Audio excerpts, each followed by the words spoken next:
आज आपके लिए एक और नया टॉपिक लेके आया हूँ जो अपनी पाठ्य पुस्तक से है और लेसन का नाम है रिस्क। ये पोएम का पहला पार्ट है और पिछली बार इस पार्ट से काफ़ी प्रश्न भी पूछे गए हैं और इसका रेफरेंस कॉन्टेस्ट भी एग्जाम में आ चुका है।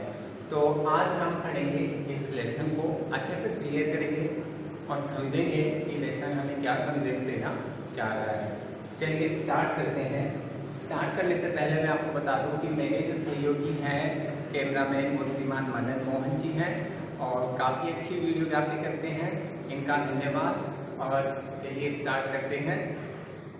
इसकी वोकैबुलरी देखते हैं। सबसे पहले कोई भी लेसन स्टार्ट करने से पहले हमें उसका वोकैबुलरी ज्ञान होना आवश्यक है, क्योंकि जब तक हम मीनिंग्स हमें उसकी नहीं आएगी हम उस लेसन को नहीं समझ पाएंगे। इसी को ध्यान में रखते हुए सबसे पहले मैंने यहाँ पर वोकैबुलरी यूज़ की है ताकि आपको ये मीनिंग्स समझ में आए, इन्हें याद करें तो लेसन को आप आसानी से समझ पाएंगे।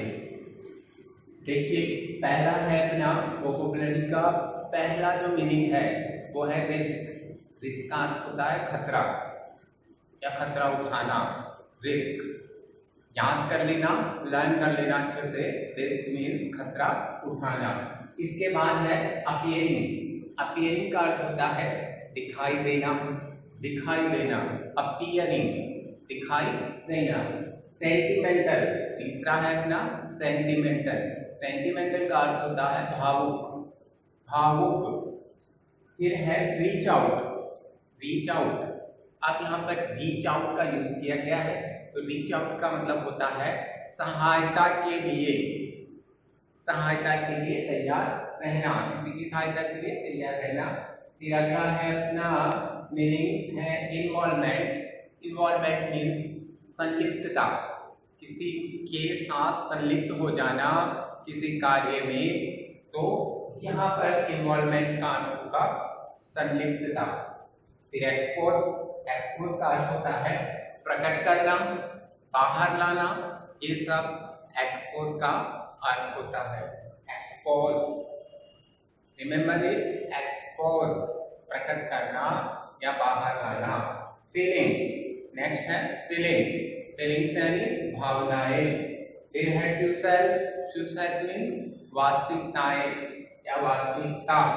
नैव, नैव का अर्थ होता है यहाँ पर अनुभवहीन, जिसको कोई भी अनुभव नहीं होता वो होता है जिसको कहते हैं हम नैव या भोला भाला जिसको कह सकते हैं। तो यहाँ पर इस लेसन में मीनिंग का भी यूज किया गया है। नैव मीन्स अनुभवहीन।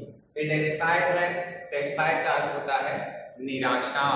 इन सब मीनिंग को आप अच्छे से समझेंगे, लर्न करेंगे तो फिर हम पाठ को बड़ी आसानी से लेसन को क्लियर कर पाएंगे। चलिए स्टार्ट करते हैं लेसन। सबसे पहले ध्यान देंगे जो पोएम है उसका नाम है रिस्क। रिस्क यानी रिस्क, खतरे। अब इसके लेखक हैं Janet Rand.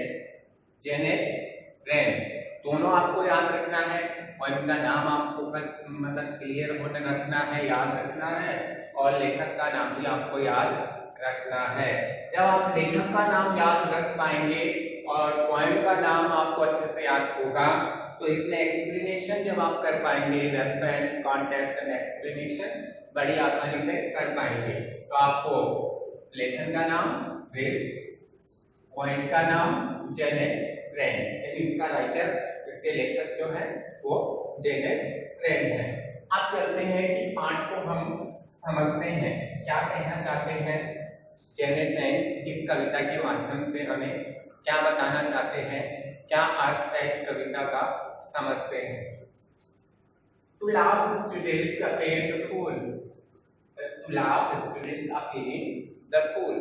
There are poets says about the race. To laugh, laugh means हंसना। To laugh, हंसने में। Students are painting the fool. मूर्ख समझे जाने का खतरा होता है। मूर्ख, बेवकूफ जिसे कहते हैं, तो हंसने में मूर्ख समझे जाने का खतरा दिखाई देता है। अब हंसना भी आदमी के लिए, हम हंसते हैं, हर कोई हंसता है, लेकिन कोई ज्यादा हंसता है, हद से ज्यादा कोई ऐसे कार्य करता है तो कहते हैं ना आदमी सर्वत्र वर्जते। तो यहाँ पर हंसना, हंसने का मतलब मूर्ख दिखाई देना। तो weak students comparing the sentimental to weak यानी रोना, यहाँ पर वीक का अर्थ है रोना, स्टूडेंट्स कंपेयरिंग सेंटिमेंटल। तो वीक रोने में भावुक हो जाने का खतरा दिखाई देता है। सेंटिमेंटल मीन्स मैंने आपको बता दिया भावुक, और अपीयरिंग दिखाई देना, और रिस्क खतरा, वीक रोने में।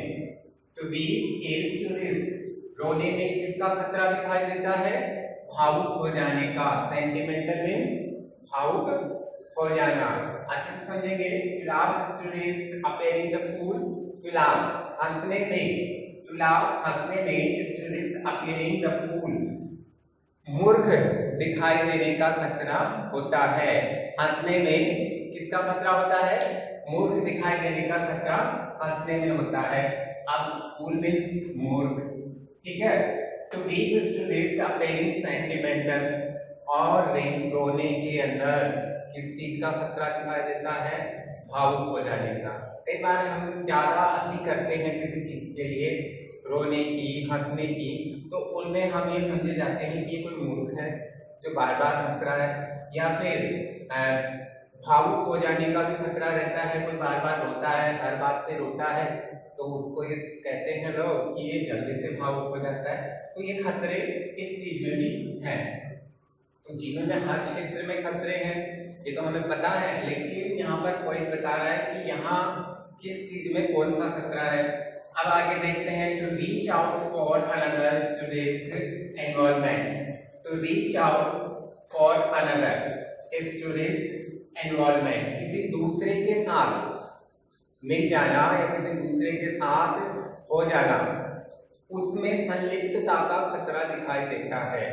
किसी दूसरे व्यक्ति के साथ हम ज्यादा मेलजोल करते हैं, उसके साथ रहते हैं, तो उसी में संलिप्तता, इन्वॉल्वमेंट में संलिप्तता हो जाने का खतरा होता है। To reach out for another, to reach out किसी दूसरे व्यक्ति के लिए, कभी भी हम उसके साथ हो जाते हैं, उसका साथ देने के लिए तैयार हो जाते हैं, या यूं कहे उसकी सहायता करने के लिए, अगर हम किसी दूसरे व्यक्ति की सहायता करने के लिए तैयार हो जाते हैं और हमेशा उसके साथ ज्यादा रहते हैं, तो यहाँ भी रिस्क है।